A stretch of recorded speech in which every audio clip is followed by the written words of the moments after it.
بسم الله الرحمن الرحيم نحمده ونصلي على رسوله الكريم د تفسیر متعلق کومې اهمه ضروری خبرې غو وکړلې به سوره فاتحه مو شروع کړله. سوره فاتحه کې اعوذ بالله بسم الله ولا خبر الله متعلق کومې اهمه ضروری خبرې غو وکړلې. نن د سوره فاتحه ترجمه کوو، بیا به ان شاء الله د سوره فاتحه د آیاتونو کومه مختلفه مختصر تشریح هم کوو.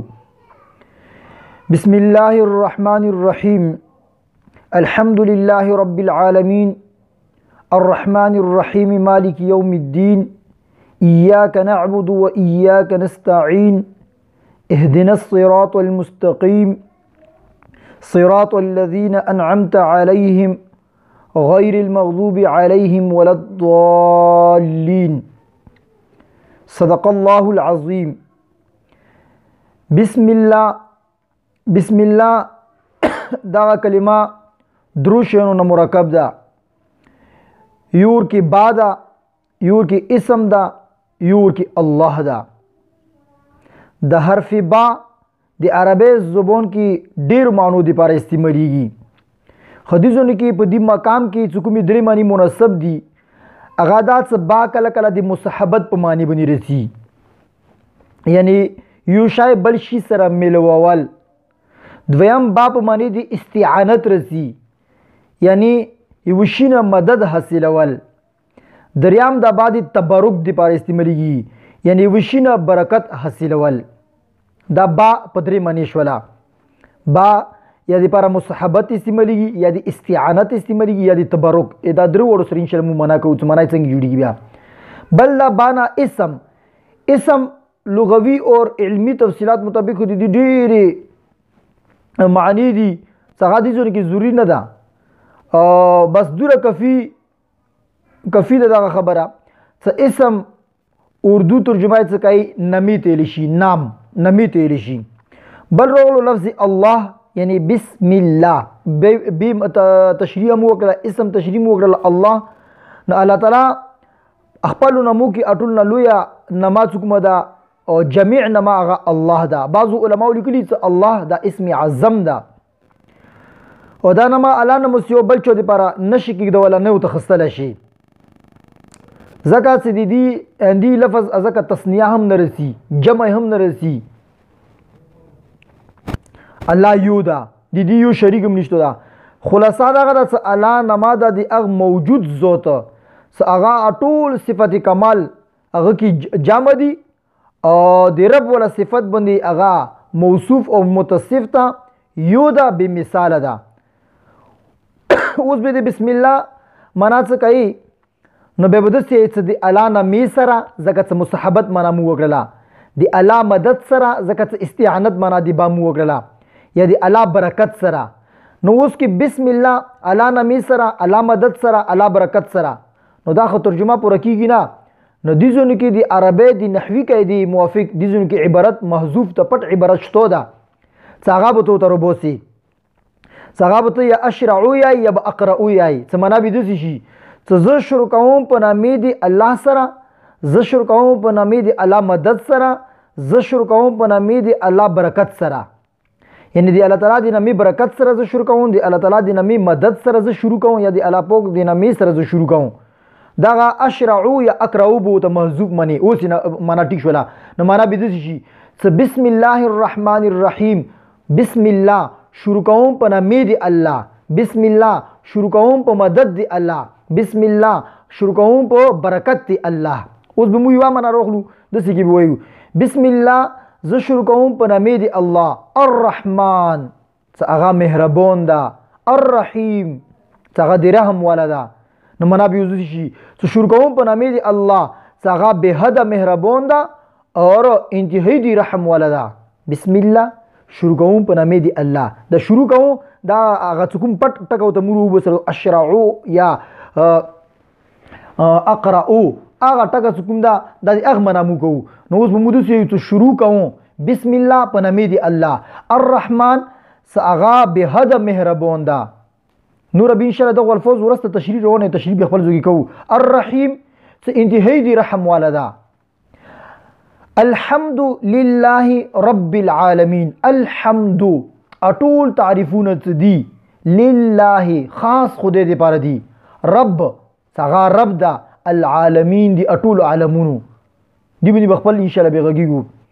نو معنی د څه شول الحمد لله رب العالمین اټول تعریفونه دی خوص الله دی پاره دی څنګه پلون کدا دی اټول عالم، رب ده دی اټول عالمونو، عالمین جمع ده دی اټول عالمونو رب ده. الرحمن بهد مهربان ده، الرحیم څه دی رحم والا ده.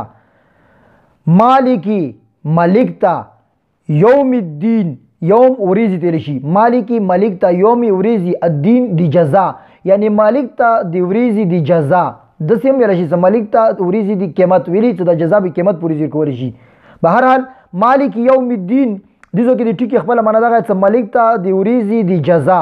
ایاکا خوص دی تونا یا خوص دی تو، ایاکا خوص دی تو، نعبدو جمع متکلم صیغه، ایاک نعبد خوص دی ایتو اے اللہ نعبد مو عبادت کو، و ایاک او خوص دی تو نا نستعینو مو مدد غوړو. نو خوص دی تو عبادت کو مو اے اللہ، و ایاک نستعین او خوص تو نا مدد غوړو مو اے اللہ. اهدنا وخیمتا الصراط لیار المستقیم سیدا، وخیمتا غلیار سیدا د لیاري سیدنا چې مراد دي دا به ان شاء الله خپل ځو کې تشریح کړي بیا. صراط لیار الذين اغلیار انعمت عليهم ستو انوم کړه په خلکو باندې یعنی لیار دی او خلکو متوخه اے الله ستور باندې انوم کړه. صراط لیار الذين دی او خلکو انعمت عليهم انعمت ستو انوم کړه اے الله عليهم په خلکو باندې یو خلکو لیار متوخه. غیر المغضوب نو لیار دی اغه خلکو المغضوب علیهم ستو غضب کړه په هغه باندې، ولضالین او نو لیار دی اغه خلکو څنګه گمراه دي. بهرحال دا سوره فاتحه دا سوره فاتحه کې و آیتونه دي څنګه کې اولنې درې آیتونه دا دی الله تعالی حمد او ثنا دا ورکی لکه الحمد لله رب العالمین دا دی الله پاک حمد دا ثنا دا، الرحمن الرحیم مالک یوم الدین دا درې آیتونه دیگی دی الله پاک حمد اور ثنا دا. ترجمه بھی ورتی بیا وکړو. بسم الله الرحمن الرحیم شروع کوم په نامه دی الله څخه به حد مهربان اور نهایت رحم یعنی انتهایی دی رحم والا دا. الحمد لله رب العالمین اټول تعریفونه خوص خدای دی پر دی څخه پلون کدی اټول عالمونو دا. الرحمن الرحیم څه به حد مهربان دا اور انتهایی دی رحم والا دا. مالک یوم الدین مالک تا دی وریزی دی جزا او دسی هم یلشی مالک تا دی وریزی دی قیمت. ایاک نعبدو خوص دی تو اے اللہ مو عبادت کو، و ایاک او خوص دی تو نا یا اللہ نستعینو مو مدد غوڑو. اهدنا الصراط المستقیم اهدنا وخیمتا الصراط الیار المستقیم متسید الیار وخی. دا اوس المنځ کې څه کله دا عبارت یای دا معنا دی یو دوی بیا المنځ کې تو تخپل خوان محسوسیږي. صراط الذین لیار دی اغه خلکو انعمت ستو انوم کړه علیهم پاغو بنی لیار دی او خلکو رته وخی ویلی زموږ دوا وکړه کنه اهدنا الصراط المستقیم متسید لیار وخی کوم سید لیار صراط الذین انعمت علیهم لیار دی اغه خلکو ستور بنی انوم کړه غیر المغضوب اے الله لیار دی اغه خلکو رته ونه خی غیر المغضوب لیار نه دی اغه خلکو المغضوب علیهم ستو هغه بنی غضب کړه دا هغه بنی ته غصای. ولضالین او نه لیار دی هغه خلکو څخه تو گمراه کړي دي. بهرحال د اولنې درې آیتونو کې دی الله پاک حمد اور ثنا ده.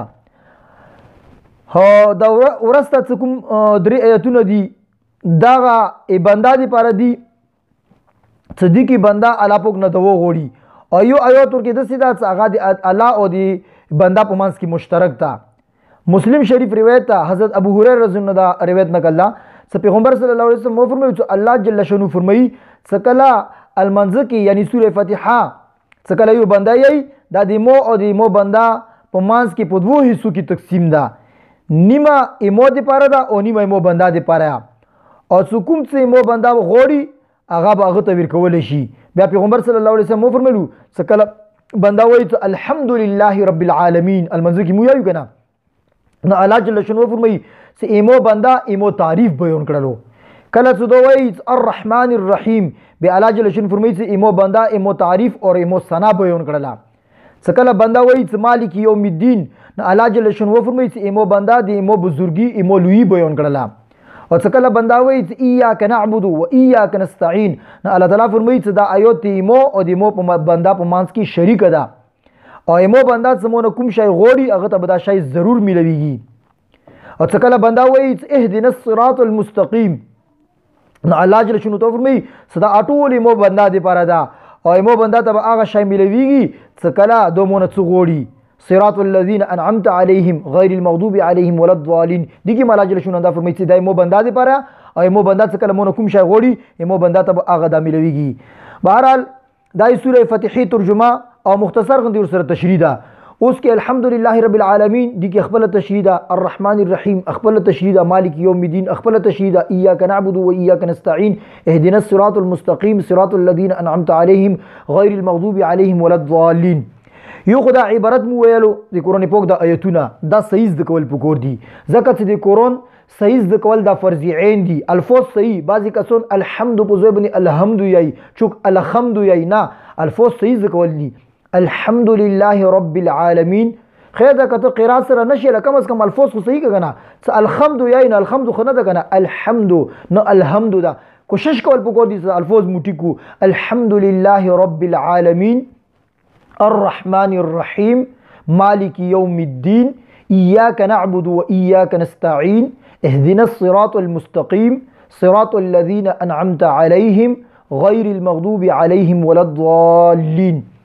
دا الفاظ ټیکس د کول پکور دي او المنځ کې څه کله قرات کوو ځکه دا المنځ کې یل دا ضروری ده دینه بغیر الموز نه کیږي و څه کله الموز کوي المنځ کې ته توجه سره الحمد لله رب العالمین خود به خود د ټکو سره ته ترجمه بزل کیږي چې مو ترجمه وکړه الحمد لله اټول تعریفونه اعلی دي پاره دي رب العالمین څنګه پلون کدي ټول عالمونو ده الرحمن الرحیم څنګه به هدا مهربان ده او انتهایی دی رحم ولدا مالک یوم الدین څه مالک ته دی ورځي دی قیامت پوری دي خو او بعد مکړي الله پاک باندې ورځي مت دي بدلار کوي ایاک نعبد اے الله خوش دي تو مو عبادت کو و ایاک نستعين اور اے الله خوش تو مو مدد غوړو اهدنا الصراط المستقيم اے الله ته مت سیده لار وخی صراط او سیده لار مو ته پاتې نشته کومه سیده لار صراط الذين انعمت عليهم لار دي هغه خلکو اے الله ته تور باندې انعام کړه دا غیر المغضوب عليهم ولا الضالين ان لار دی هغه خلکو مت الله وخی څنګه خلکو نه ته خفای او تور باندې غصای هغه خلک گمراه دي